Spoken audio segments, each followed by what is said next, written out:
से जोरदार स्वागत करेंगे।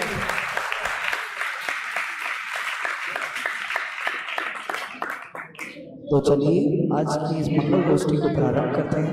सभी को हमारा सादर जय जय। मैं नित्यजन कक्षा 9वीं का छात्र और मैं कक्षा 9वीं का छात्र।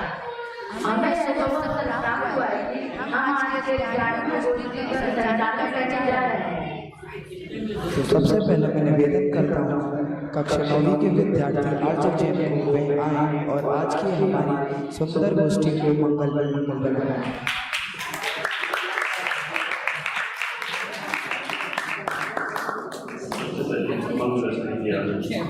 हमारे अतिथिगण उन सभी से निवेदन है आपके पास जो भी छात्र होने वाले हैं उनकी लिस्ट है और लिस्ट में नाम लिखे हैं, कक्षा लिखी है, उसमें 4 बिंदु हैं। पहला बिंदु है प्रस्तुतिकरण, दूसरा है भाषा शैली, तीसरा विषय वस्तु, चौथा आत्मविश्वास। हर एक पर 5 अंक हम लोग देते हैं। 5 में से आपको जैसा लगे 4 देना है, आपको 3 लगता है तो आप अपने उन विषय को सुनकर और अपने हिसाब से मार्क करें। हम बाद में रिपोर्ट करके सही विद्यार्थियों को विशेष रूप से पुरस्कार देंगे, ऐसी हमारी भावना है। हर एक के 5-5 अंक हैं और 5 में से आप 5 किसी को उचित लगे 4 उस हिसाब से आप अपने स्वतंत्र विचारों से ले सकेंगे, ऐसी भावना है। और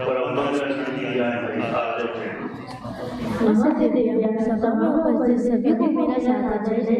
आज की इस गोष्ठी का विषय है हमारे आराध्य कौन, जिसमें मंगल में मंगलाचरण हम यहाँ से करते हैं। साधन नमो हरिहंतारम, नमो सीतारम, नमो हरियाणम, नमो वज्रायाणम, नमो लोय सर्वसारूढ़म। सच्चे आप छिन्न दोषेण सर्वज्ञनागमेशिना भवितव्यं योगेन नान्यतायाति तावदेव। सच्चे शास्त्र का लक्षण आप तो उपज्ञ मनोलज्ञ मदुष्टिष्ट विरोधिकम तत्वोपदेश प्रसारम शास्त्रम का पदगठनम।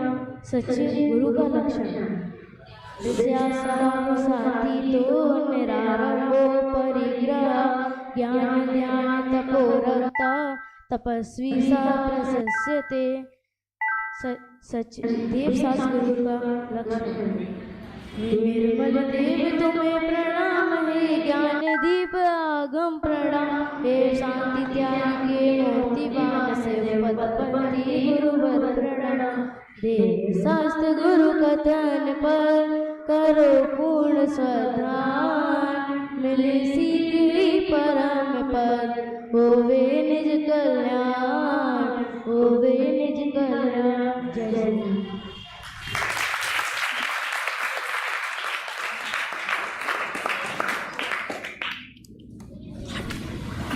हमारी गोष्ठी की मंगलमय शुरुआत हो ही चुकी है, तो गोष्ठी में देरी ना करते हुए मैं बुलाना चाहूँगा अपने पहले वक्ता के रूप में प्राचीन जैन को, जिनका विषय है मंगलाचरण का कारण।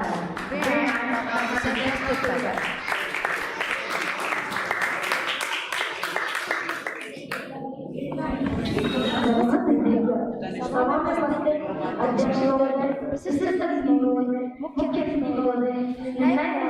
सभी सभासदों को मेरा सादर जय जय। आज की इस ज्ञान में साप्ताहिक विचार गोष्ठी का विषय है हमारे आराध्य कौन। उसमें से मेरा विषय है मंगलाचरण एवं उसका कारण। तो सर्वप्रथम हम मंगलाचरण की शुरुआत करते हैं। नमो हरिहंतारम, नमो सीतारम, नमो हरियाणम, नमो वज्रायाणम, नमो लोय सर्वसारूढ़म। तो मेरा आप सबसे प्रश्न है कि किसी भी कार्य की शुरुआत ऐसे ही करते हैं क्या? नहीं, उसके लिए एक व्यवस्थित विधि होती है। हम दृष्टांत के माध्यम से समझते जानते हैं कि जैसे हमारे धर्म में माताएं बहनें हलवा आदि बनाती है, तो अगर बिना व्यवस्थित रीति के बनाएंगी तो क्या हलवा बनेगा? नहीं बनेगा। उसकी भी एक व्यवस्थित विधि होती है, उसकी भी एक व्यवस्थित विधि होती है। वैसे ही रचना की भी व्यवस्थित विधि होती है, जिसका पहला नाम मंगलाचरण है। तो आज हम मंगलाचरण के कारण जानते हैं। प्राचीन काल से ही हमारी ये परंपरा रही है कि ग्रंथ की निर्विघ्न समाप्ति के लिए हम मंगलाचरण करते हैं। अपने आराध्य का नाम अवश्य स्मरण करते हैं, उसे ही हम मंगलाचरण कहते हैं। एवं शुभ कार्य से पहले पढ़ा जाने वाला पद या श्लोक को हम मंगलाचरण कहते हैं। अब हम जानते हैं मंगलाचरण ग्रंथ के प्रारंभ में निम्न 6 प्रकारों की बात का ध्यान रखना आवश्यक है। वह कुछ निम्न प्रकार है: मंगल, हेतु, परिमाण, नाम और अंतिम कर्ता। अर्थात ग्रंथ रचना के प्रारंभ में हम मंगलाचरण ही करते हैं। हम जानते हैं मंगल किसे कहते हैं। मंगल अर्थात जो मोह राग द्वेष आदि का भाव भगावे और सच्चा सुख उत्पन्न करे, उसे मंगल कहते हैं। पंचमहाभूत में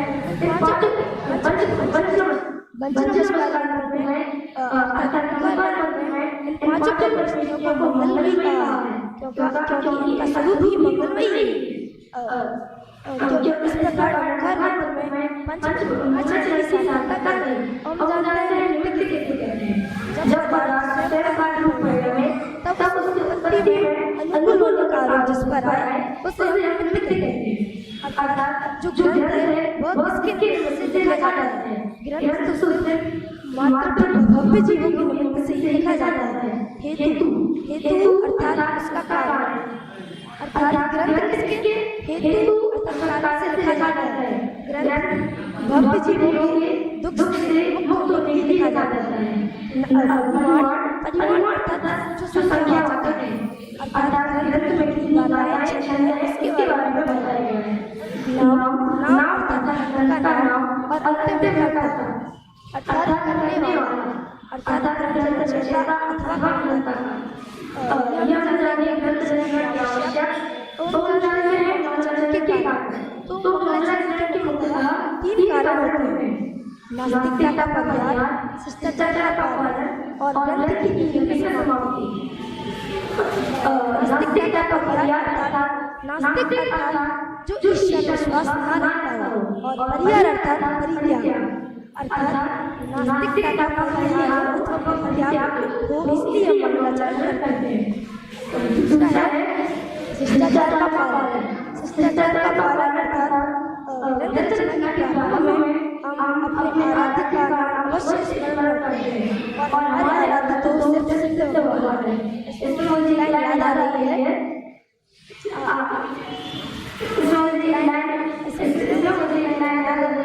असली सिद्ध भगवान आदर्श अर्थात मंगलाचरण में इनको नमस्कार करते हैं। अंतिम ग्रंथ की निर्विघ्न समाप्ति। ग्रंथ की निर्विघ्न समाप्ति के लिए मंगलाचरण करते हैं ताकि ग्रंथ के बीच में कोई रुकावट विघ्न न आए और ग्रंथ को पूरी अच्छे से समझ सके और इसकी विषय वस्तु को उतार सके। मंगलाचरण में विद्यमान पंचमहाभूत की तरह मंगलमयी हो जाए, इसी मंगल भगवान पर प्रार्थना करनी चाहिए।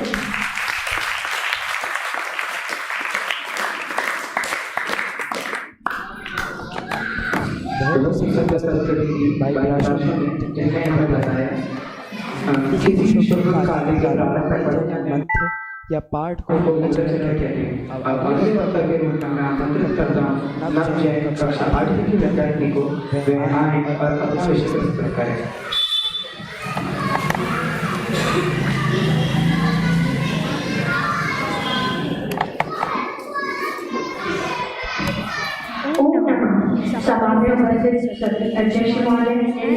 मुख्य अतिथि महोदय एवं सभी सभासदों को मेरा सादर जय। आज की सप्ताह विचार गोष्ठी जिसका विषय है हमारा आराध्य कौन, उसमें मेरा मुख्य केंद्र बिंदु है नमोकार के अनेक नाम एवं उनका विशेषण। अब सबसे पहले आपको परिचय किया कर देता हूँ। सबसे पहले मैं आपको एक उदाहरण से समझाता हूँ। जिस प्रकार जो 24वें तक हमारे यहाँ कौन है? महावीर स्वामी। उनके कितने नाम हैं? 5 नाम, वीर, अग्नि, सरस्वती, वर्धमान, महावीर। अब इन नामों की भी अपनी अपनी सार्थकता है। उसी प्रकार नमोकार मंत्र जो नमोकार मंत्र है, उनके भी जो नाम है उनकी भी अपनी अपनी विशेषताएं हैं। अब मैं अनेक नाम बताने लग जाऊंगा तो अधिक समय हो जाएगा, इसलिए जो नमोकार मंत्र के प्रसिद्ध नाम है मैं उनके बारे में बताऊंगा। नमोकार मंत्र, पंच नमस्कार मंत्र, महामंत्र, मूल मंत्र यानी बीज मंत्र, आपराधिक मंत्र और अनादि आनंद मंत्र। सर्वप्रथम नमोकार महामंत्र में से मैं नमोकार मंत्र का अर्थ लेता हूँ। नमोकार मंत्र यानी नमो प्लस कार, नमन करने का कार्य यानी नमस्कार, इसे नमस्कार मंत्र भी कहते हैं। अब बात आती है कि इसमें किसको नमस्कार किया गया है?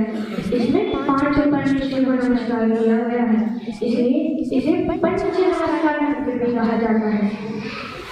अब नमोकार महामंत्र में से हमने नमोकार मंत्र का तो अर्थ समझ लिया। अब हम समझते हैं महामंत्र के बारे में। महा है जो मंत्र वही है महामंत्र। अब इसे महामंत्र ही क्यों कहते हैं? वीर मंत्र, अतिवीर मंत्र, वर्धमान मंत्र, ये सब क्यों नहीं कहते? इसे महामंत्र इसलिए कहते हैं जिस प्रकार इसमें जिनको नमस्कार किया गया है वो इतने महान पद पे स्थित है, तो यह मंत्र तो अपने आप ही इतने महान हो जाएगा ना, इसलिए इसे महामंत्र कहते हैं। अब बात करते हैं मूल मंत्र की। अब ये मूल मंत्र को बीज मंत्र कहा जाता है, इसलिए अपन सब इसको एक उदाहरण से समझते हैं। जिस प्रकार एक बीज रहता है वो विशाल वृक्ष बन जाता है, उसी प्रकार एक नमोकार मंत्र से 84 लाख मंत्रों की उत्पत्ति हुई है। 84 लाख मंत्रों की उत्पत्ति हुई है, इसलिए इसे बीज मंत्र कहा जाता है, क्योंकि यह बीज के समान है। अब इससे तो मेरे को एक भजन याद आता है। 84 लाख मंत्रों का सरदार है, जिस बीज का शासन का आधार है, वो मंत्र नमोकार है, वो मंत्र नमोकार है। अब बात करते हैं 5 परिशिष्टों को। जब कर्म शत्रु की हरा सके तो इस नमोकार मंत्र को कोई हरा सकता है? नहीं हरा सकता। अब सब एक और उदाहरण समझें। जिस प्रकार एक चक्रवर्ती है, उसको कोई हरा सकता है? कोई नहीं हरा सकता ना, उसी प्रकार इस नमोकार मंत्र को कोई हरा नहीं सकता। अब हम बात करते हैं अनादि आनंद मंत्र की। अब यह अनादि आनंद मंत्र होता क्या है? यह कुछ लोग मैंने सुना है कि आधे लोग ये समझते हैं अनादि निधन मंत्र होता है, अनादि आनंद मंत्र होता है इसका सही उच्चारण। अब जो इसका शब्द करते देंगे तो अनादि यानी अनंत काल और आनंद यानी मरण, मतलब इसका कभी मरण नहीं हुआ, मतलब जो अनादिकाल से चलता आ रहा है। जिस प्रकार एक लड्डू है, उसका जो ओर मतलब स्टार्टिंग पॉइंट और एंडिंग पॉइंट नहीं है, ओर और छोर नहीं, उसी प्रकार इस नमोकार महामंत्र का भी कोई ओर और छोर नहीं है। एक और उदाहरण समझते हैं। पानी है, पानी का विनाश होता है? नहीं होता। पृथ्वी का विनाश होती है? नहीं होती। आग का विनाश होती है? नहीं होती। अब प्रवचनकार की 80 विधान मर्यादा है। अन्य तो वो कोई द्रव्य बने, गुण बने और पर्याय बने से जानता है, वही अपनी आत्मा को जान सकता है। जैसे और जो पंच परमेश्वर की शरण लेता है वही अपनी आत्मा में लिया जाता है, आत्मा की शरण में जाता है और मोक्ष पद को प्राप्त होता है। इसे मंगल भावना के साथ मैं सभी बता दूं।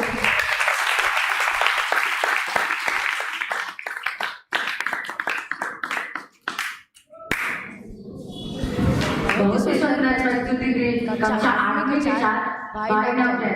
वैसे तो हम सभी जानते हैं नमोकार मंत्र के बारे में, लेकिन हमें नव ने बताया है कि इस मंत्र के कई नाम हैं, जैसे महामंत्र, अपराधन एवं आदि। और इस मंत्र से 84 लाख मंत्रों की उत्पत्ति हुई है और इनका भी अपना विशेष कारण है। और अगले वक्ता की मैं आमंत्रित करना चाहूँगा कक्षा 8वीं के छात्र भाई धनंजय को, जिनका विषय है लौकिक व पारमार्थिक सिद्धि। और आगामी वक्ता के रूप में तैयार है भाई संतोष।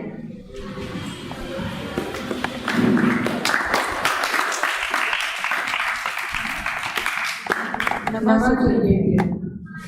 सभा में उपस्थित सभी अध्यक्ष महोदय, मुख्य अतिथि, विशिष्ट अतिथि एवं आदरणीय पंडित जी और रामचंद्र नगर के सभी साधारण जनों को मेरा सादर जय जय। आज की इस ज्ञानमय संगोष्ठी में मेरा विषय है महामंत्र की लौकिक तथा पारमार्थिक सिद्धि। तो यह मैं अपना विषय चालू करने से पहले मैं धन्यवाद ज्ञापित करना चाहता हूँ कि मेरी संस्था को कि उन्होंने मुझे यहाँ बोलने का अवसर दिया और आप सभी को जो मुझे यहाँ सुन रहे हैं। तो सबसे पहले हम ये समझते हैं कि हम नमोकार मंत्र पढ़ते हैं। हमने नमोकार मंत्र की हजारों बार जाप भी दिए हैं और हम नमोकार मंत्र को कई लोगों को सुनाते हैं, कई लोगों से सुनते भी हैं। फिर हमने लेकिन ये तो कभी सोचा ही नहीं कि इस नमोकार मंत्र को पढ़ने से क्या लाभ है, कि इस नमोकार मंत्र को पढ़ने से वर्तमान में कोई हमारे कार्य की सिद्धि होगी, कि भविष्य में हमें कुछ हमारे लिए इससे कुछ लाभ होगा। हमने तो कभी इसके बारे में सोचा ही नहीं। तो आज हम इसीलिए लौकिक तथा पारमार्थिक सिद्धि समझेंगे। तो सबसे पहले अपन लौकिक सिद्धि समझते हैं। पहला, जैसे आपने नमोकार मंत्र की महिमा तो सुनी होगी, उसमें ऐसो पंच नमो यारो सब पाप प्रणाशनो, अर्थात यह पंच नमस्कार मंत्र सब पापों का नाश करने वाला है तथा सभी मंगलों में पहला मंगल है। तो यहाँ पर सब पापों का नाश करने वाला इसमें क्या अर्थ है? सब पापों का नाश करने वाला अर्थात जब हम नमोकार मंत्र पढ़ते हैं उस समय के लिए हमारे जो विकारी भाव होते हैं, कषाय भाव होते हैं, वे मंद हो जाते हैं। अर्थात हमारा शुभ भाव होता है, धर्म का कार्य होता है, जिससे हमें पुण्य का बंध होता है। और अगर हम इस नमोकार मंत्र को अगर हम कहीं भी संस्था में जाएं, किसी के भी घर जाएं, वो जैनी हो या अजैनी, अगर हम उसे नमोकार मंत्र सुनाएं तो वह भी सोचेगा, अरे हमारे यहाँ कोई जैन साहब आए हैं, कोई जैन व्यक्ति आया है। हम अगर इस नमोकार मंत्र को पढ़ेंगे तो हमारे जो कार्य होंगे वे निर्विघ्न होंगे, उनमें कोई भी रुकावट नहीं आएगी। अब हमने लौकिक सिद्धि के बारे में तो समझ लिया। अब हमारे लिए जो मुख्य है, जो हमारा प्रयोजन है, वो क्या है? सुख। सुख किससे मिलेगा? हम क्या करेंगे तो सुख मिलेगा? हम धर्म करेंगे तो उससे हमें सुख मिलेगा। तो हम अब इसीलिए धार्मिक सिद्धि के बारे में समझेंगे, पारमार्थिक अर्थात धार्मिक सिद्धि। तो इसमें मुझे कुछ एक भजन याद आ रहा है जो कि आप लोगों ने बहुत अच्छे से सुना होगा और अभी हमने भक्ति में भी लिया था।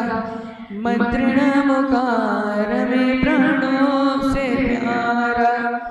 तो ये मंत्र नमोकार हमें प्राणों से प्यारा। क्यों प्यारा? क्योंकि कहते ही हैं यही वो जहाज हो,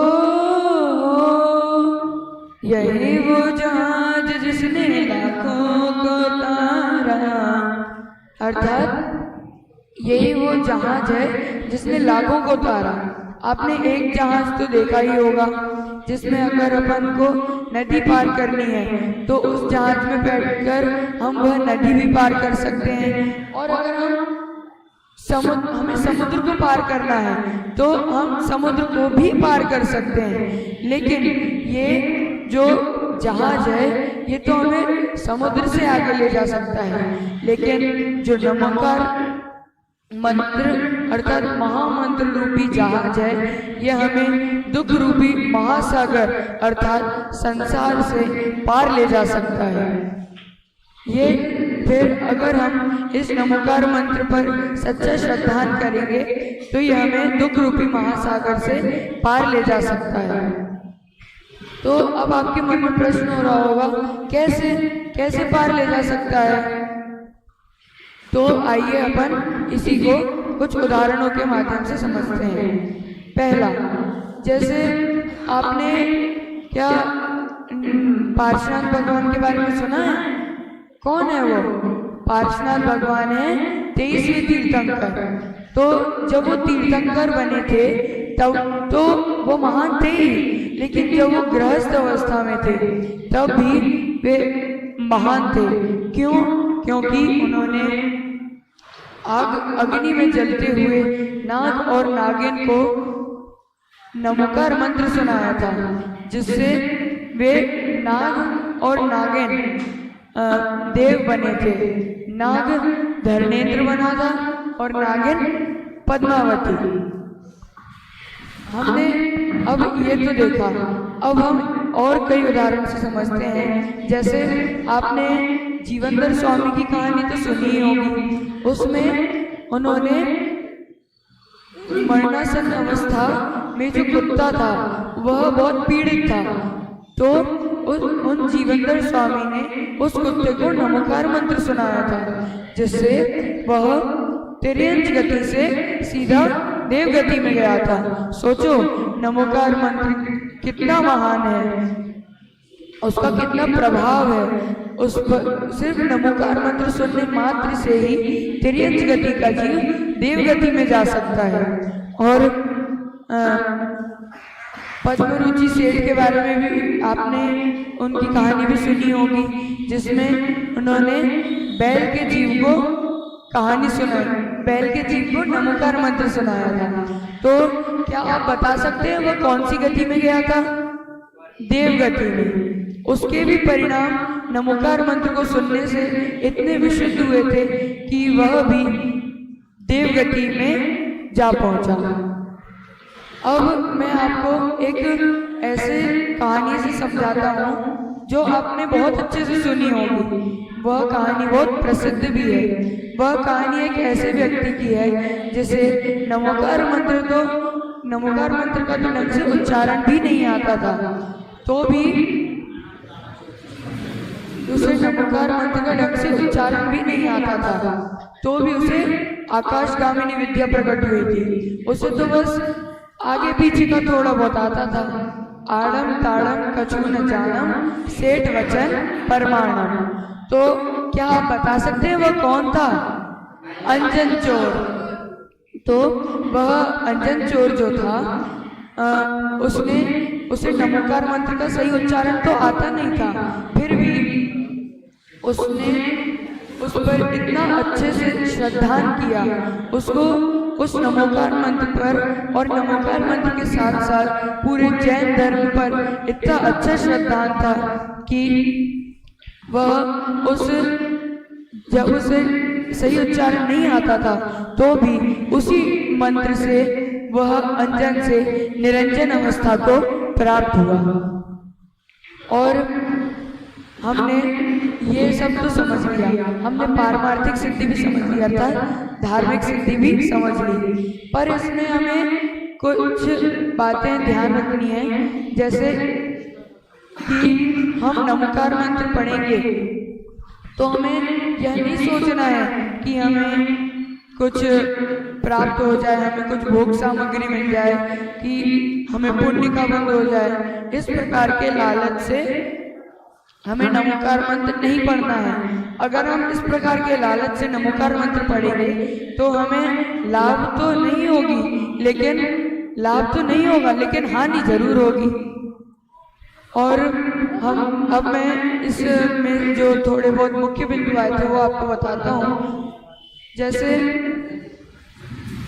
नमोकार मंत्र है, वह अगर हमने पढ़ा तो उससे हमें पुण्य का बंध होगा। अगर हमने बिना कोई इच्छा वांछा के उस नमोकार मंत्र पर सच्चा श्रद्धान करते हुए उस नमोकार मंत्र को पढ़ा तो हमें पुण्य का बंध होगा, अर्थात हमें धर्म के कार्य करने में कोई विघ्न नहीं आएगा, अर्थात हमें हमारे जो भी धर्म के कार्य अर्थात अथवा जो भी कार्य होंगे वे निर्विघ्न होंगे। तो हम भी इसी प्रकार जो हमने नमोकार मंत्र समझा है उसमें जो पंच परमेष्ठी हैं उन्हें अपना आराध्य बनाकर हम भी उनके जैसा बने, अर्थात अरहंत भगवान की वाणी को सुनकर सिद्ध बने। इसी मंगल भावना से मैं अपनी वाणी को विराम देता हूँ। जय जन।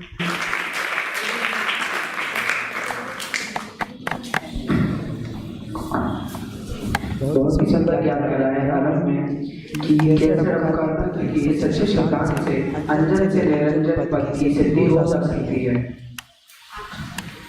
इसी के साथ जोरदार तालियों के साथ हम आरंभ का स्वागत करते हैं और अगले क्रम में मैं बुलाना चाहूँगा कक्षा 8वीं के छात्र भाई संवेक जैन को, जिनका विषय है सच्चिद शास्त्र का स्वरूप। वे आए और अपना विषय प्रस्तुत करें और आगामी वक्ता के रूप में तैयार रहे भाई आराध्य जैन।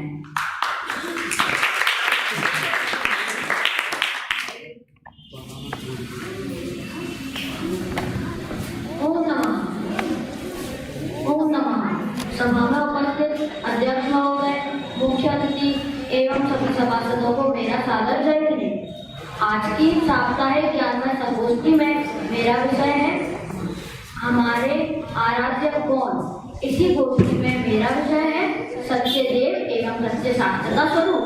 चलिए हम जानते हैं कि सच्चे देव किसे कहते हैं। जो वितरागी सर्वज्ञ हितोपदेशी हो उन्हें ही सच्चे देव कहते हैं। अनंत भगवान और सिद्ध भगवान सच्चे देव ही हैं। अब हम पहले जानते हैं कि वितरागी किसे कहते हैं। वीतो नष्टो रागो ये शांति वितरा, अर्थात जिनका राग द्वेष का अभाव हो चुका है उन्हें हम वितरागी कहते हैं। अथवा जिसमें 18 दोष नहीं पाए जाते उन्हें वितरागी कहते हैं। आपके मन में यह सवाल कभी न कभी जरूर आया होगा कि हमारे भगवान को वितरागी ही क्यों कहा, वितद्वेषी क्यों नहीं कहा। चलिए हम जानते हैं कि हमारे भगवान को वितरागी ही क्यों कहा, वितद्वेषी क्यों नहीं कहा। हमारे भगवान का द्वेष का भाव बहुत पहले हो चुका है और उनका राग का भाव 10वें गुण स्थान पर होता है, इसलिए हमारे भगवान को वितरागी कहा। अब हम सर्वज्ञ के बारे में जान लेते हैं। जो तीन लोगों के समस्त पदार्थों को एक साथ एक समय में जान लेते हैं उन्हें हम सर्वज्ञ कहते हैं। अब हम हितोपदेशी के बारे में जानते हैं।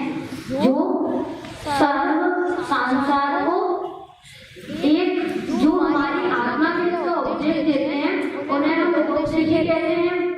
हमारी आत्मा के लिए उपदेश मतलब क्या, चलिए जानते हैं। जो हमें मोक्ष जाने का मार्ग बनाए, अपने जैसे बनने का मार्ग बनाए, हमारा कल्याण हो ऐसी बातें बनाए, वे ही हितोपदेशी कहलाते हैं। लेकिन जिनके पास किंचित भी परिग्रह हो और जो रामद्वेष करते हो वह सच्चे देव नहीं होते। इस प्रकार हमने सच्चे देव का स्वरूप समझा। अब हम सच्चे देव शास्त्र का स्वरूप समझते हैं, जिसमें जिनेंद्र देव की वाणी बताई गई हो उसे हम सच्चे शास्त्र कहते हैं। अथवा जिसमें वितरागता की पोषक हो उसे हम जिनवाड़ी कहते हैं। जिसमें जिनेंद्र देव की वाणी बताई गई हो वही सच्चे शास्त्र है। अब कई लोग कहते हैं कि शास्त्र में सच्ची वाणी ही लिखी है, इसका क्या मतलब है। हमने अभी सच्चे देव के स्वरूप में समझा था कि हमारे भगवान वितरागी होते हैं, अर्थात वह राग द्वेष से रहित होते हैं। हमारे भगवान को तो राग द्वेष ही नहीं तो विवाड़ी विधि कहेंगे। इसे हम उदाहरण के माध्यम से समझते हैं। एक व्यक्ति हमारा घनिष्ठ मित्र है और एक व्यक्ति है वह भी हमारा मित्र तो है और हम उससे कम बोलते हैं। एक तरीके से कहें तो हमारी उससे कम पड़ती है। जो हमारा घनिष्ठ मित्र है उससे हमने पूछा कि कषाय कितनी होती है तो हमने बोला कषाय 4 होती है। लेकिन जो हमारा दूसरा मित्र है जिससे हमारी कम पड़ती है। उसने हमसे पूछा कषाय नहीं होती है, तो हमने बोला कषाय कहाँ होती है। इस प्रकार हमने एक से सच बोला तो दूसरे से झूठ बोला। इस प्रकार हमने राग द्वेष किया। हमारे भगवान का राग द्वेष नहीं होता है, इसलिए हमारे भगवान की वाणी सच्ची व अच्छी वाणी होती है, जिसमें इंसान राग द्वेष आदि को प्रधानता दी गई हो उसे सुशांत कहते हैं। उसे सुशांत नहीं कहते, अर्थात उसे सच्चे शांत नहीं कहते। हमारी निर्वाणी तो शांत है। अब हमारी निर्वाणी में 4 योग के बारे में बताया गया है। प्रथमानियो, करणानियो, चरणानियो एवं द्रव्यानियो। सर्वप्रथम प्रथमानियो के बारे में समझते हैं, जिसमें महापुरुषों के जीवन चरित्र की बात बताई गई हो, उनके बारे में वर्णन किया गया हो, उसे हम प्रथमानियो कहते हैं। जैसे आदि पुराण, पद्म पुराण। अब हमने प्रथमानियो को समझा, अब हम करणानियो के बारे में समझते हैं, जिसमें गणित संबंधी चर्चा की जाए, ढाई 3 लोगों की रचना आदि का वर्णन हो, उसे हम करणानियो कहते हैं। जैसे लोकसार। अब हम चरणानियों के बारे में जानते हैं, जिसमें श्रावक शालिकाओं मुद्राओं के आचरण की बात बताई जाए, उसे हम चरणानियों कहते हैं। जैसे रत्नकमशाल का चार। अब हमने यह 3 चीजें समझी। अब हम द्रव्यानियों के बारे में समझते हैं, जिसमें 7 तत्व संबंधी 9 पदार्थ आदि को वर्णन किया जाए, उसे हम द्रव्यानियों कहते हैं। जैसे समयसार, प्रवचनसार। इस प्रकार हमने जिनवाड़ी का स्वरूप समझा, हमने सच्चे देव का स्वरूप समझा एवं सच्चे शास्त्र का स्वरूप समझा। हमारे सच्चे देव और सच्चे शास्त्र का वर्णन कई भक्ति भजनों में किया गया है। इससे मुझे कुछ पंक्तियां ध्यान आती है।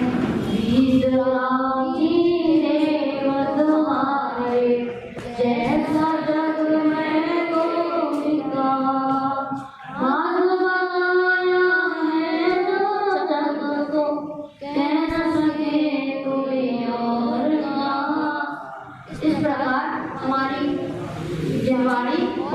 देव का वर्णन कई भक्ति भजनों में किया गया है। हमने सच्चे देव सच्चे शास्त्र का स्वरूप समझे एवं मोक्ष मार्ग की ओर से सिद्ध करें, ऐसी मंगल प्रार्थना के साथ अपने बात को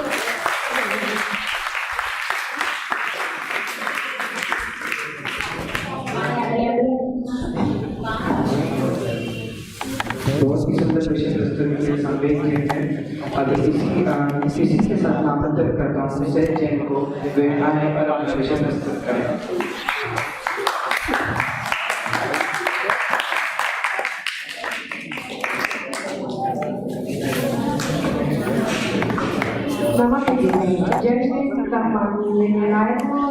मुख्य अतिथि हमारे ज्ञानेंद्र जी एवं गोष्ठी उपस्थित सभी साधनियों को मेरा सादर जय।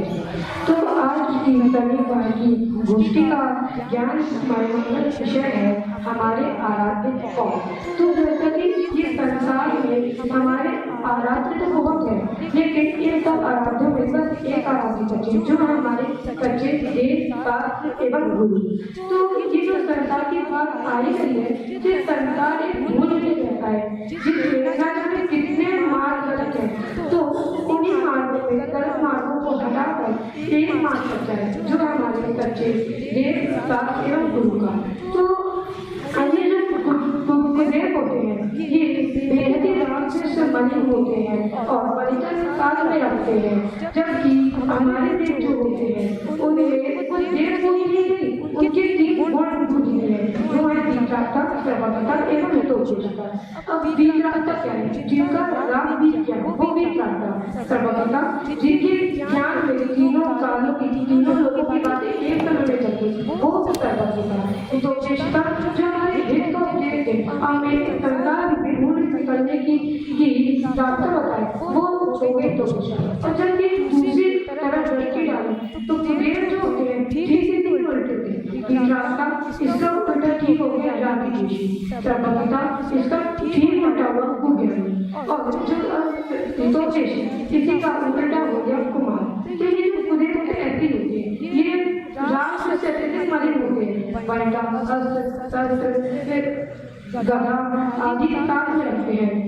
अभी जो कुदेव होते हैं ये चाहते हैं कि हमारे ये जो भक्त है तो हमारे भक्त बने रहे, क्योंकि ये अपने समान बना नहीं सकते, क्योंकि जो खुदे खुद को कोई सच्चा मार्ग नहीं पता है कि हम सच्चे मार्ग पे है भी कि नहीं।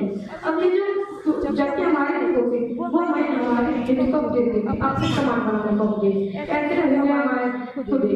अब जो फुसाद हुए, जो फुसाद है, इसी में ही जो खुदे की जो गलत वाणी है जिनको अन्य लोग कहते हैं साथ, उसी को फुसाद हम लोग कहते हैं। तो जो फुसाद होते इसी में ही खुदे को गलत वाणी है।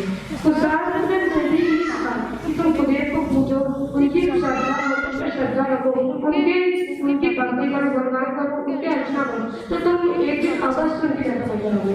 लेकिन वो बनी नहीं करते। ये जो कुदेर है ये खुद को कोई देर है।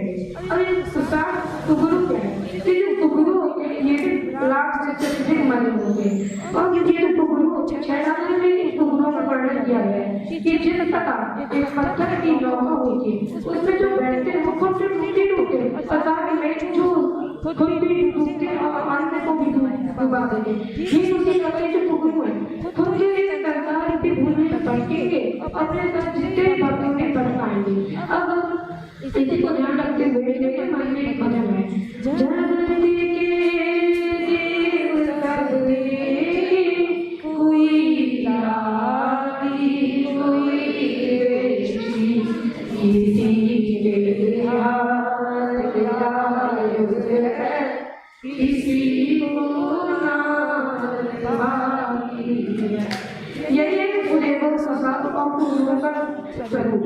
अब जो अब आप ये देख लीजिए कि ये जो देव है ये हमें संसार को कोई निकाल सकते, और हम एक दिन इस मोक्ष की लक्ष्मी को ग्रहण करें, इसी मंगल प्रार्थना से मैं भगवान को विनम्र हूँ।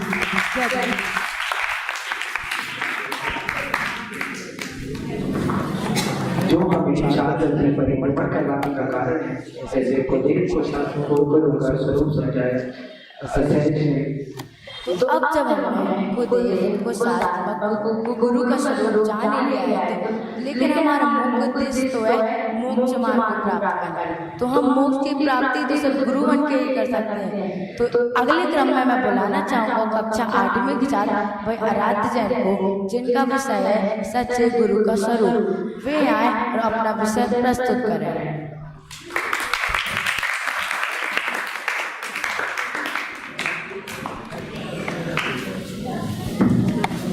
सभा में उपस्थित सभी अध्यक्ष महोदय, न्यायालय महोदय एवं मुख्य अतिथि, मेरा जय श्री। आज की इस शनिवार साय गोष्ठी में मेरा विषय है सच्चे गुरु का स्वरूप। तो सर्वप्रथम हम जानते हैं कि सच्चे गुरु का स्वरूप होता है, गुरु कहते हैं, गुरु का मतलब है। तो पहले आते हैं कि गुरु गुरु का मतलब है बड़ा। अब बड़ा किसमें? कद में, ज्ञान में, लंबाई में। तो हम आज इसकी चर्चा करते हैं। गुरु हमारे मोक्ष मार्ग में बड़े सहायक होते हैं। कभी आज है नहीं, साथ भी मौन है। इस स्थिति में गुरु हमारे मोक्ष मार्ग का रक्षक होते हैं। अर्थात सार को समझ बहुत गहरा है। हम अपने अल्प ज्ञान से उसके अंदर प्रवेश करना थोड़ा कठिन है, लेकिन गुरु अपने निर्मल ज्ञान से हमें अपना साथ समझाते हैं। गुरु भी अनेक प्रकार के हैं, अनेक धर्म को गुरु। तो इनमें सच्चा गुरु के लिए कहा है ये बड़ा ही जटिल प्रश्न है।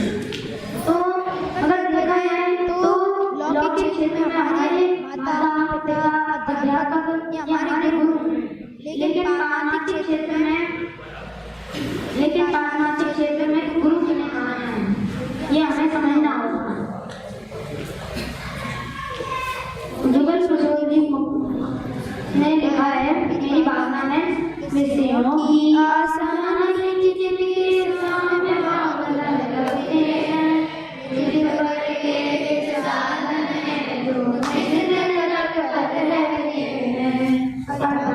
विषयों की हमें आशा नहीं है, सामने भाव बदल करते हैं, मतलब समझा भाव रखते हैं, तब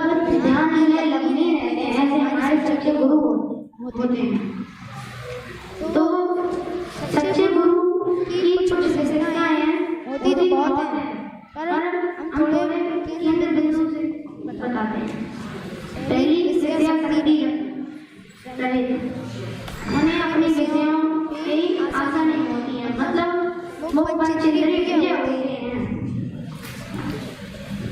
और दूसरा है अपरिग्रही मतलब इनके पास किंचित मार्ग भी परिग्रह नहीं होता है, उनके पास सिर्फ चीची कमंडल शास्त्र होता है। अंतरंग एवं बहिरंग परिणाम ये त्यागी होते हैं, जैसे हमारे साधु हैं। गुरु के 28 मूल गुण होते हैं, 5 महाव्रत, 5 समिति, 5 इंद्रिय विजय, 6 आवश्यक और 7 शेष गुण। ज्ञान संबंधी विशेषता, तो उसके एक लाइन आती है कि तेन सुधीर मुद्रा देख मृगगण उपल घाट कुलावत, मतलब अर्थात हमारे मुनिवर जब लीन हो जाते हैं तो एक चट्टान जैसे हो जाते हैं, मतलब जो मृगगण होते हैं, मतलब हिरण का समूह होता है, वो हमारे मुनिराजों को एक चट्टान जैसे समझते हैं। तो जब उन्हें खुजली याद लगता है तो उनसे खिलाते हैं और अपनी खुजली मिटाते हैं। और हमारा अगर हम मोबाइल में पड़े और हमारे हाथ में कोई मच्छर मक्खी बैठे हैं तो हमारा ध्यान भंग हो जाता है। तो मैं अपनी वाणी को ध्यान देते देते एक पंक्ति बोलना चाहूँगा, जिसके जीवन में गुरु नहीं उसका जीवन शुरू नहीं, अर्थात जिसके जीवन में गुरु नहीं उसका जीवन कभी शुरू नहीं हो पाएगा। हम भी गुरु का जरूर जाने और उनके बताए हुए मार्ग पर चलें, ऐसी मंगल भावना के साथ नहीं सादर किया जाए।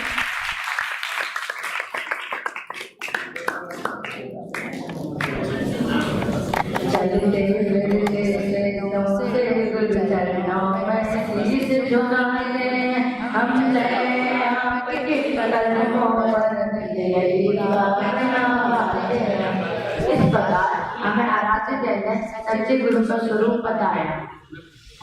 अब मैं पत्र में आमंत्रित करता हूँ के विद्यार्थी परिचय को जिनका विषय है देव को देव अदेव स्वदेव का सामान्य परिचय एवं पूजनीय कौन में आए और विशेष प्रस्तुत करें।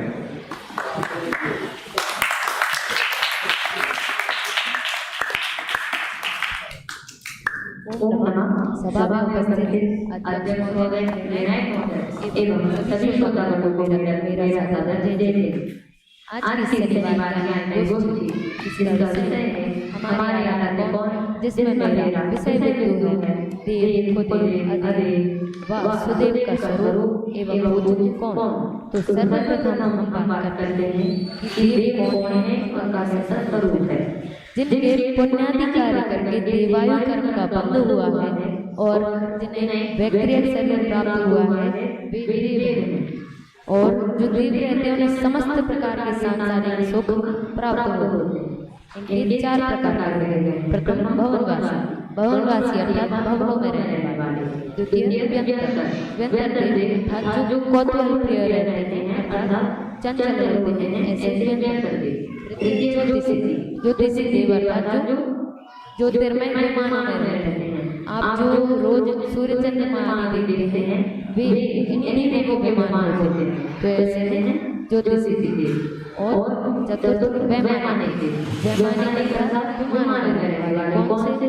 वो प्रथम सौधर्म स्वर्ग के प्रथम पटल विमान से लेकर अंतिम सर्वासिद्ध विमान तक रहते हैं।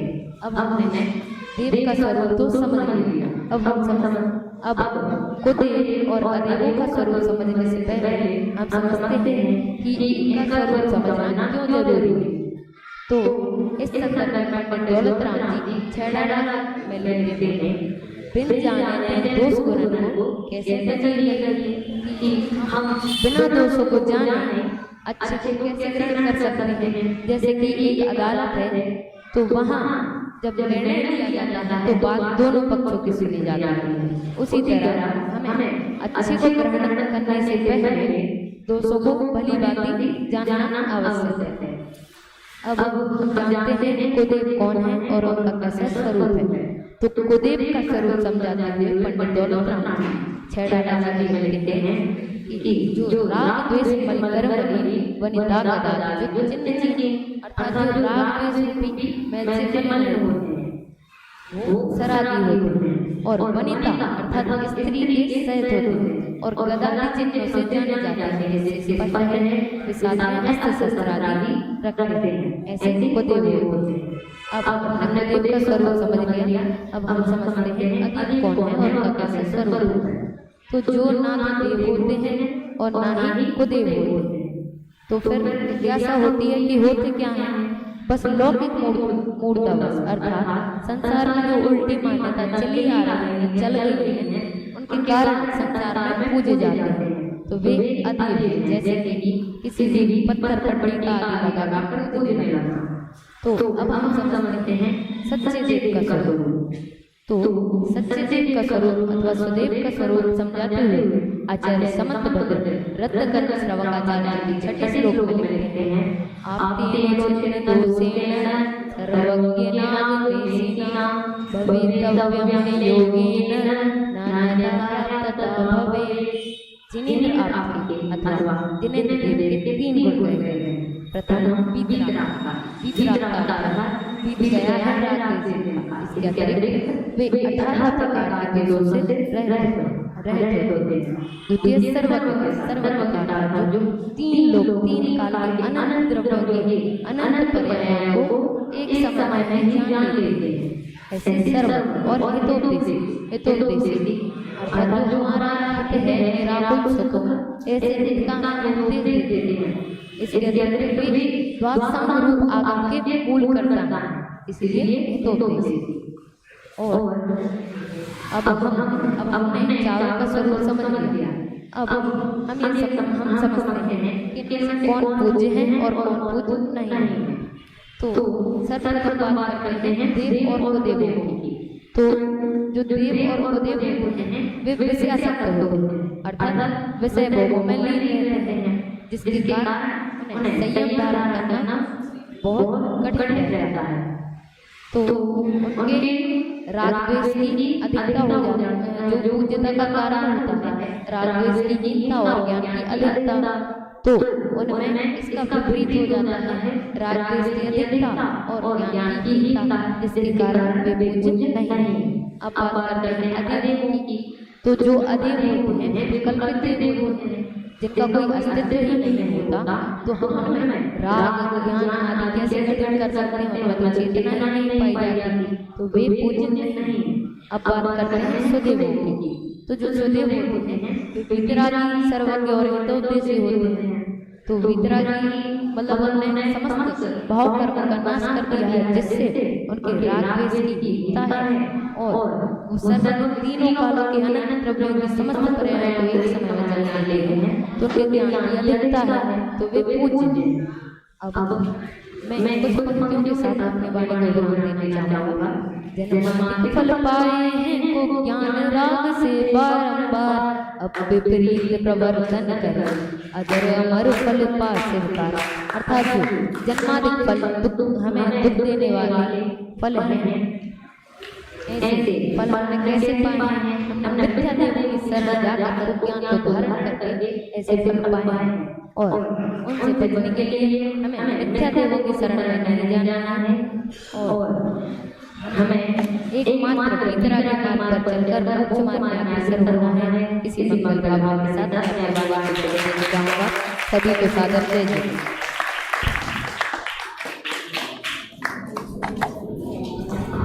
बहुत ही सुंदर विषय प्रस्तुत किया भाई परिवराचार्य ने, जिन्होंने विदित कराया कि देव, कुदेव, अदेव, सुदेव का स्वरूप व पूज्य कौन।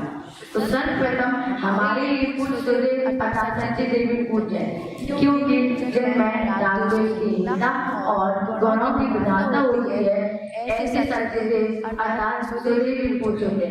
और मैं अंतिम वक्ता के रूप में बताना चाहूँगा कक्षा 90 के साथ भाई गणेश जैन को, जिनका विषय है नमोकार मध्य प्रदेश सात गुरु कर दे। वे आए अपना विषय प्रस्तुत करें।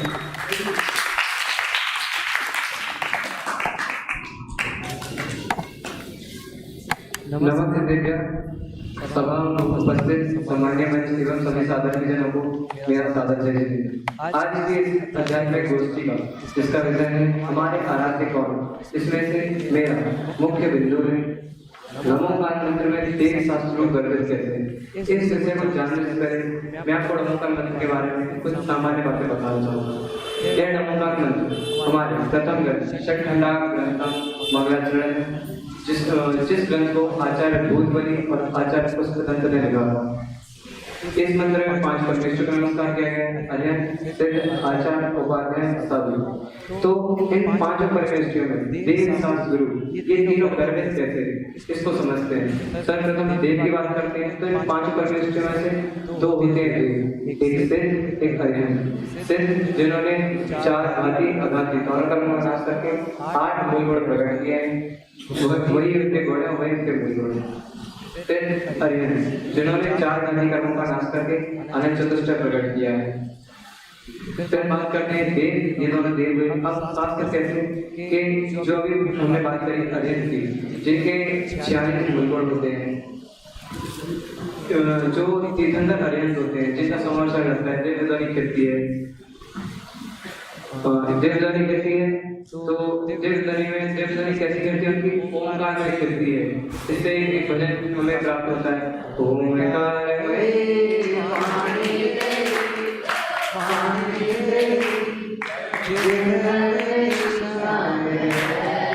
इस प्रकार ओमकार में वाणी कीर्ति है। ठीक है, तो वाणी कैसी कि उनके मुंह से वाणी नहीं कीर्ति, सर्वांग से वाणी कीर्ति है। उनके शरीर के प्रत्येक प्रदेश से ओम की ध्वनि निकलती है और वह वाणी 700 लघु भाषा 18 महाभाषाओं में बोली जाती है। कि आपका किसी को प्रश्न उठा कि अभी बोला कि ओमकार में वाणी निकलती है, बोले 700 लघु भाषा और 18 महाभाषा में कैसे कि गणधर होते, आपने पता होगा महाभगवान के 11 गणधर थे जिनमें से एक प्रमुख था। हर शिकंजा का एक प्रमुख गणधर होता है। वो ओमकार वाणी वो गणधर छेड़ते हैं, फिर उसे 700 लघु भाषा 18 महाभाषाओं में गूंजते हैं। इस प्रकार और वो जो गूंजते हैं शास्त्र को वो वाणी को आचार्य लिपिबद्ध करते हैं। इस प्रकार तैयार होकर उनके शास्त्र आते हैं जिन्हें जिनवाणी कहते हैं। जिनवाणी को हम कुछ और नाम से भी जानते हैं, उनको श्रुत कहते हैं, श्रुति, सरस्वती, जिनवाणीवा और आगम। इनमें से हम एक प्रचलित नाम लेते हैं आगम। आगम शब्द 2 शब्दों से मिलकर बना है, आ प्लस गम। आ अर्थात आप और गम मतलब आएगी, जो आप अर्थात जिनेन्द्र भगवान के द्वारा जो वाणी आई गई उसे आगम कहते हैं। तो जैसे कि मैंने बोला कि अरिहंत के द्वारा वाणी बोली गई और गणधर द्वारा बोली गई, आचार्य द्वारा लिपिबद्ध की गई। आचार्य द्वारा लिपिबद्ध होने के बाद जो आचार्य होते हैं, जो मुनि संघ के नायक होते हैं, इनके 36 मूल गुण होते हैं, ये मुनि संघ के नायक होते हैं। फिर उपाध्याय ये उसी मुनि संघ में पठन पाठन का कार्य करते हैं, इनके 25 मूल गुण होते हैं। फिर साधु इनके 28 मूल गुण होते हैं। ये अंतरंग बाह्य परिग्रह से सदा ही रहित होते हैं एवं अपने आत्मज्ञान में लग्न रहते हैं। आचार्य उपाध्याय साधु बिल्कुल तीनों को हम एक सामान्य शब्द में साधु भी कह सकते हैं। इस प्रकार हमने देखा कि कैसे नमोकार मंत्र में देव, शास्त्र, गुरु गए। मैं अपने गोष्ठी को 2 लाइन बोलकर समाप्त करता हूँ। मंगल रूप मंगल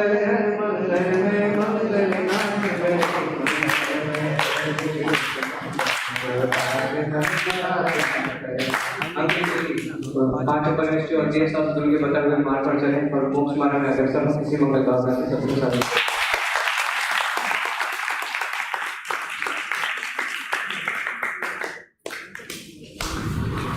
बहुत ही सुंदर प्रस्तुति की भाई तनिष्क ने, जिनका विषय था तेज सात गुरु गण कैसे। अब हमारे सारे वक्ता पूर्ण हो चुके हैं, तो मैं निवेदन करता हूँ आदरणीय पंडित जी को बुलाएं और बाकी का सब चर्चा संभालें।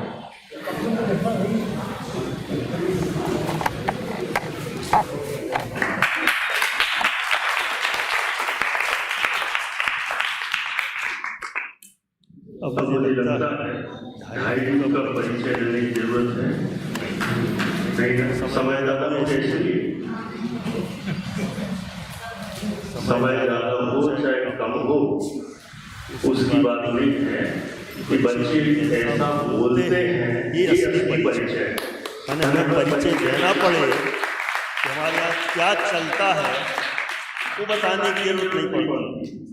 सुबह से लेकर शाम तक हमारे जितने भी बच्चे 60 बच्चे कक्षा 8वीं और कक्षा 9वीं में, ये सभी विद्यार्थी 8वीं से प्रारंभ हुआ है, अभी 9वीं तक के छात्र 60 हो चुके हैं, आगे और 30 और रहेंगे, अगले साल 10वीं तक 90 हो जाएंगे। 8वीं से एडमिशन होता है और यदि माहौल बन पड़ा, आप सभी का सहयोग मिला, सबकी भावनाएं जुड़ती गई, हो सकता है कि आगे 11, 12 और 7वीं तक भी अपना विद्यालय हो जाए, ऐसा प्रयास है।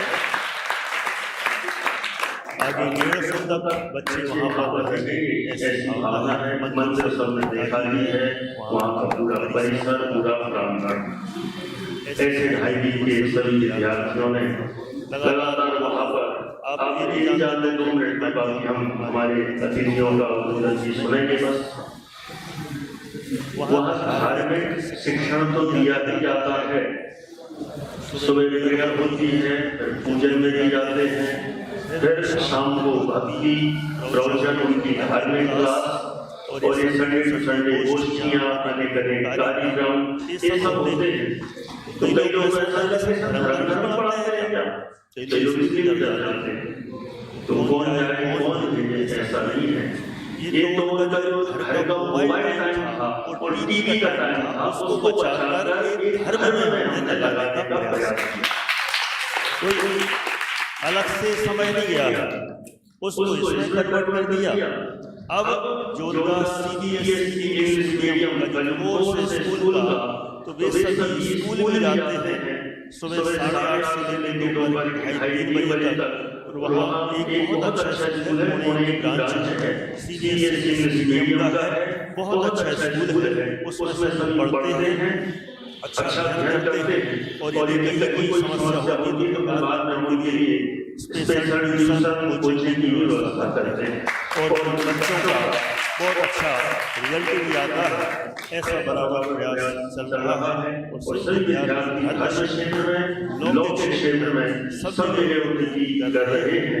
ऐसा आप सबको बता देना चाहते हैं, इसलिए आप लोग वहाँ आकर प्रत्यक्ष से देखेंगे तो आनंद आएगा।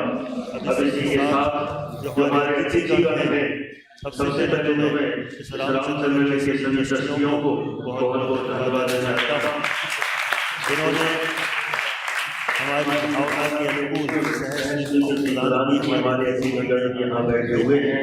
हमारे यहाँ के अध्यक्ष श्रीमान मनीष जी गढ़, हमारे सचिव प्रमोद जी साहब सब बैठे हुए हैं और हमारे अतिथिगण जो यहाँ हैं, हम उनसे निवेदन करना चाहते हैं। हमारे विशिष्ट अतिथियों में श्रीमान शांतिलाल साहब जो पूर्व प्रोफेसर भी, वे यहाँ पर हम सभी को, बच्चों को विशेष थोड़ा सा आशीर्वाद बच्चों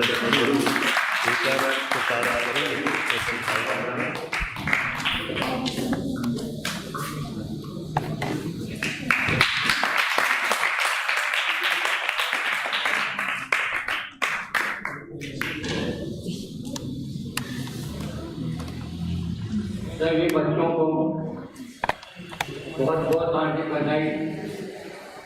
बहुत अच्छे से सफलता से गोष्ठी में इन्होंने बहुत आत्मविश्वास के साथ और सटीक ज्ञान के साथ हमने प्रस्तुति दी है।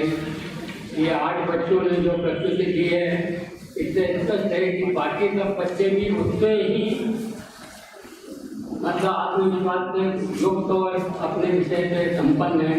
ये बहुत बड़ी बात है, एक नमूना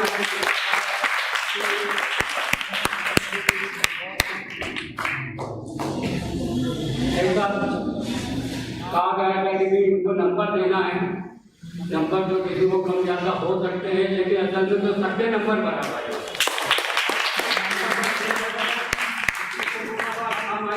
हम भी नहीं कह सकते कि क्यों कम दिए और क्यों ज़्यादा दिए क्या, लेकिन असल में सही स्थिति ये है कि सभी सर्वश्रेष्ठ हैं, बहुत अच्छे हैं और मेरी भावना है और आशीर्वाद भी है कि इसी तरह से अपनी धर्म के क्षेत्र में और धर्म के क्षेत्र के साथ साथ लौकिक ज्ञान में, लौकिक क्षेत्र में, क्योंकि दोनों का समन्वय बहुत आवश्यक है। केवल धर्म के क्षेत्र में बहुत प्रगति करेंगे बहुत अच्छी बात है, लेकिन उससे जीवन यापन चलना बहुत कठिन होता है। इसलिए लौकिक क्षेत्र जो धर्म के क्षेत्र में आके निरंतर के मार्ग पे चढ़ जाए तो उनको तो लौकिक क्षेत्र की चिंता करने की आवश्यकता नहीं है, लेकिन कुछ कम ही कर पाते हैं और नहीं कर पाते हैं तो आवश्यक है कि लौकिक क्षेत्र में भी अपना एक अच्छा स्थान बनाए, सम्मानजनक स्थान बनाए और स्वावलंबन का स्थान बनाए। इसी भावना के साथ में सबको और से ज़्यादा इन आयोजकों को और जो शिक्षक हैं और प्रवीण जी शास्त्री हैं उनसे मेरी मुलाकात हुई है कभी बहुत पहले उनके रामा मंदिर में, और उनके जो भी साथी शिक्षक हैं वो सबकी बहुत बहुत बधाई के बात हैं।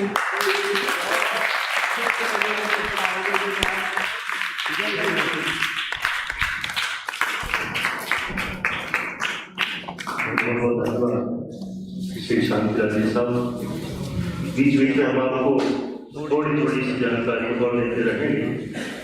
2.5 दिन में आने से अनेक लाभ जो बच्चे पढ़ते हैं इनको संस्था में तो पूरा निःशुल्क ही है, आवास भोजन की सुविधा निःशुल्क है। स्कूल में भी 8th क्लास में 83.5 13,500 साल की फीस है। 9th में 13,500 93,500 इतनी फीस है, लेकिन अपने इतने सारे बच्चे आ रहे ना और 2.5 का एक अपना उनको भी जम गया माहौल देखकर तो हर एक बच्चे पर 35,000 रुपया कंसेशन है।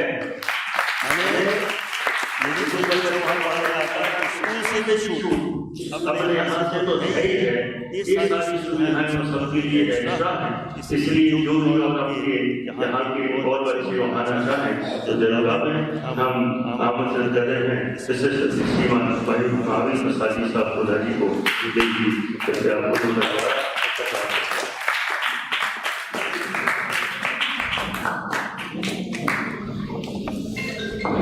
सभी को देखिए। ये देखकर मतलब दादा ने बहुत कुछ बातें बोल दी, पर फिर आपने कहा और मेरा भी मन था कि मैं कुछ बोलूं। ये वो देखकर बाकी चीज तो अपनी जगह है, बच्चों का उत्साह और बच्चों के जो ज्ञान जो जब प्राप्त किया है सामने अपना कार्य को कर रहे हैं, ये बहुत बड़ी उपलब्धि है। इसके साथ इनके माता पिता का भी बहुत बड़ा धन्यवाद है जो उन्होंने उनको यहाँ पर पढ़ने के लिए अपने जीवन को अच्छी तरह चलाने के लिए बनाने के लिए भेजा। इसके साथ ही जो इनकी व्यवस्था कर रहे हैं उनकी तो अपना ठीक नहीं, परंतु जो हमारे पढ़ाने वाले उनके साथ जो पढ़ने वाले हैं उनकी भी सेवाओं को उनका कोई मूल्य नहीं, अमूल्य सेवा दे रहे हैं। ऐसी अमूल्य सेवा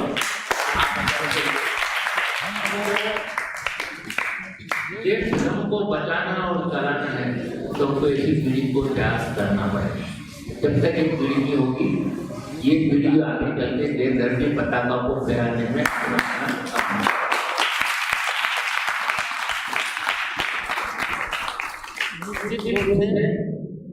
जो इनको संस्था को जो सहयोग दे रहे हैं वे भी बधाई के पास है।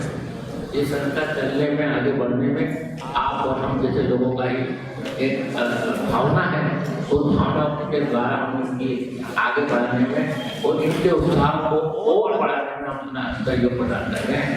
मैं आज के इस कार्यक्रम में जो बच्चों के मुँह से सुना ये सब विचार किया है, निश्चित रूप से उन्होंने अपने अच्छा अध्ययन अच्छा किया है और इधर का सोच है तो निश्चित रूप से हम लौकिक परीक्षा में लौकिक पढ़ाई में भी उतना ही सोच होगा और उनके सोच की शक्ति बढ़ती जाएगी।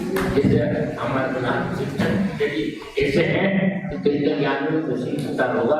ये बात अलग है कि पंडित जी ने प्रवचन में बताया था कि सबकी स्वतंत्र पर्णमिति है, वो अपनी जगह है, परंतु एक निमित्त होता है।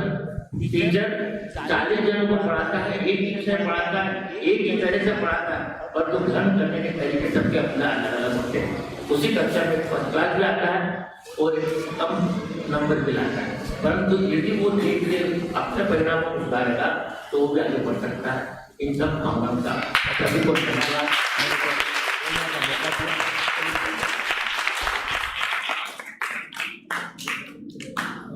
बहुत बहुत धन्यवाद श्रीमान महाराज साजी साहब जी गोधा जी। हमारे जो मुख्य अतिथि हैं श्रीमान कमल जी साहब, उनका कहना है कि आप दोनों ने बोल दिया, उसमें हमारी तरफ से तो शब्द और जोड़ दें कि हमारे भाई के बच्चों को खूब हमारे सबसे आशीर्वाद हो, बहुत आगे बढ़े ऐसी हमारी भावना है। और अंत में हमारे अध्यक्ष महोदय श्रीमान शांति कुमार जी पाटिल आपको तो निवेदन है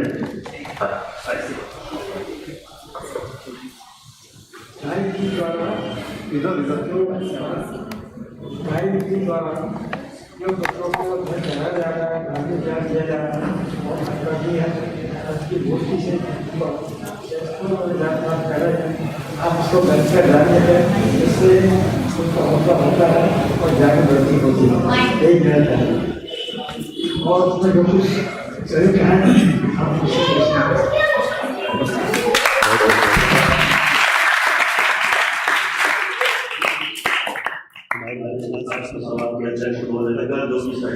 उससे चाहते हैं आप हमारे सोसाइटी को पूरी तरह से संभाल रहे हैं। आप तो आते रहे बीच बीच में, तो कोई हमारे लिए सबसे बड़ा सहयोग है और हमें सहयोग क्या चाहते हैं। और हम अभी अंतर जो विद्यार्थियों ने बोला वक्तव्य दिया, क्योंकि मार्केट की उनका पुरस्कार वहाँ देने की देते रहते हैं। अभी ऐसा विचार किया था सभी छात्रों को यहाँ से छोटा सा गिफ्ट यहाँ हर एक को दे रहे हैं। ये विद्यार्थी क्रमशः जाएंगे। अभी हमारे दादाजी प्रवेश शास्त्री कुछ 3 साल पहले मेरी मुलाकात की बात हुई, नवीन और हम लोग बैठे रहे, कह रहे थे कि बच्चों की गोष्ठी यहाँ रखना है रामचंद्र नगर में, तो पूरे शहर में ये कार्यक्रम हम नैतिक की तरफ से रखना चाहते हैं और इसकी शुरुआत रामचंद्र नगर जैन मंदिर से करना चाहते हैं। तो हर संगठन इस रामचंद्र नगर की सभी फैसिलिटी से चर्चा करके दी गई और इंस्टीट्यूट से बहुत सार्थक चर्चा रही। मुद्दा कि बच्चों की गोष्ठी बच्चों की गोष्ठी बच्चे क्या होने के बच्चे हैं, छोटे बच्चे हैं, क्या गोष्ठी करने हैं, समझ बनी है तभी से बोला करके गोष्ठी क्या करें छोटे बड़े बच्चे, पर वो सुन के सारा भ्रम दूर हो गया है कि इतने छोटे बच्चे इतना अच्छा ज्ञान और इतना अच्छा अध्ययन इनका है कि वाकई में एक अनुमोदना होती है और अच्छा कर होता है कि हमारे समाज के बच्चे दिशा में आगे बढ़ रहे हैं। तीर्थ धाम भाई जिनायतन में सिर्फ मंदिर ही नहीं, तीर्थ ही नहीं, वहाँ पर भविष्य को सिद्धों को तलाशने का काम किया जाएगा और यह कार्य सिर्फ पूरे हिंदुस्तान में ढाई जिनायतन में किया जा रहा है और इसके लिए हमारे शिल्पकार श्री प्रवीण जी शास्त्री, इनका तहे दिल से धन्यवाद देना चाहता हूँ और आप सभी से करते ध्वनि का स्वागत करें हमारे प्रवीण जी शास्त्री और उनके साथ में जितने भी हमारे विद्वान शिक्षक वैदिक में जो उनको साथ देकर से बच्चों को शिक्षा देते हैं, तो उनके नाम लेना चाहूँगा। सुमित जी शास्त्री, प्रवीण जी शास्त्री और हमारे विवेक जी और अशोक जी शास्त्री, सुरेंद्र जी हैं। एक बार आए यहाँ पर आप सुरेंद्र जी, आप यहाँ पर सभी बच्चों का शिक्षा देते हैं। बच्चों का उत्सव जी आए गणपति के बाद, उत्सव जी शास्त्री, अर्पित जी शास्त्री अभी आइए। एक बार रामचंद्र नगर दिगंबर जन समाज की ओर से हम सभी आपका स्वागत करते हैं। पूरे ढाईदीप जुनायतन के सभी विद्वान बंधुओं का जिन्होंने यहाँ पर एक बीड़ा उठाया है सभी बच्चों को शिक्षित करने का, सुसंस्कृत करने का। आपका बहुत बहुत धन्यवाद। इसी तरह आप धर्म की दिशा बढ़ाते रहें और पुनः पुनः आप सभी का अभिनंदन है। और आप अगली बार भी हमें इस बार का ऐसा मौका दें कि ये तो शुरुआत कर दी रामचंद्र नगर से आपने, लेकिन अगली बार भी ऐसा सभी बंधुओं को मौका मिले, शीघ्र रामचंद्र नगर दूसरी बार मौका मिले, ये हम अभी आपको बता दूं कि हमारे यहाँ 14 से 21 तारीख तक हमारे यहाँ सभी नाम और सभी बात आप हो चुके हैं। अभी सभी के लिए यहाँ पर मौजूद हैं सारे साधारण व्हाट्सएप पे हमारे सूचना मिल गई थी। यहाँ पर साधारण जनों के महिलाओं की शादी की सुंदरता की व्यवस्था रामचंद्र नगर निगम से समाज की तरफ से की गई है। जिनको भी साड़ी चाहिए बोर्ड पे सूचना लिखी हुई है, उन संयोजकों से अपना नाम लिखा करके शुल्क जमा करके और साड़ियाँ प्राप्त कर लें। बहुत सुंदर साड़ी है। पुनः आपको याद दिला रहा हूँ कि 1 या 2 दिन में यह कार्य संपन्न करें ताकि हमको साड़ियाँ ऑर्डर करने में सुविधा है। और धन्यवाद साझा का मैं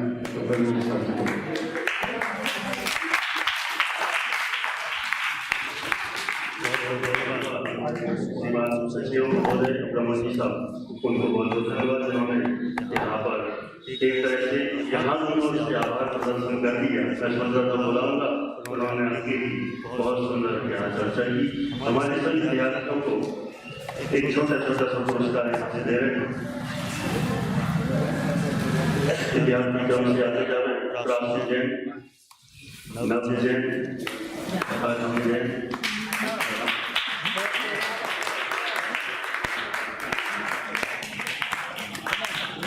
ये जो पुरस्कार है अपने रामचंद्र नगर की जो रामचंद्र नगर समाज की ओर से बच्चों को पुरस्कृत किया जा रहा है। एक बार जोरदार करतब ध्वनि के साथ स्वागत करें सभी बच्चों का। आते जाए सभी बच्चे, पंडित सब नाम ले रहे हैं।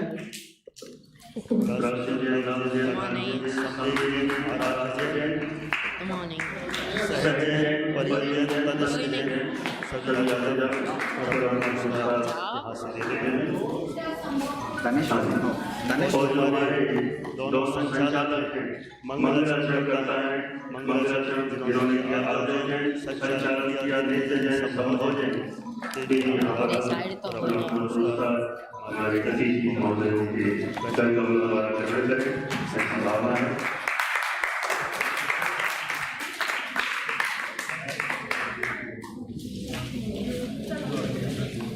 इसी के साथ हमारे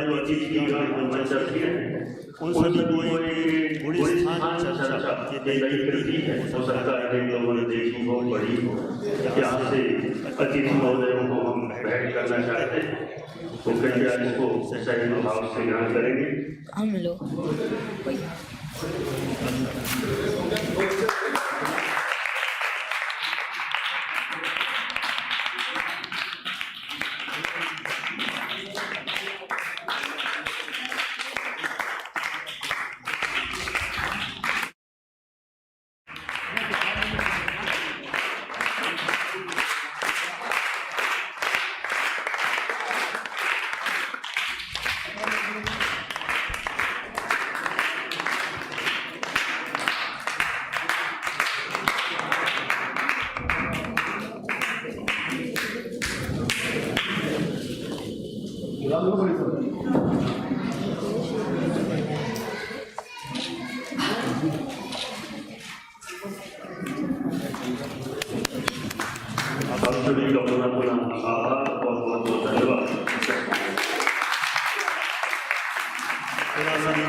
हम अभियान शुरुआत की है। इस महीने यहाँ अगले महीने जहाँ जैसा निश्चित होगा प्रयास करेंगे कि महीने सब इंदौर के मंदिरों में जाएंगे और वहाँ पर इस तरह के कार्यक्रम कर सबको हम जानकारी दिलाना चाहते हैं कि 2.5 दिन चल रहा है। इसलिए आप सभी भी वहाँ पर पधारें। आपके यहाँ बहुत सुंदर आयोजन है सिद्ध चक्र विधान का, उसमें तो हर्षोल्लास से आप सम्मिलित बनाएंगे।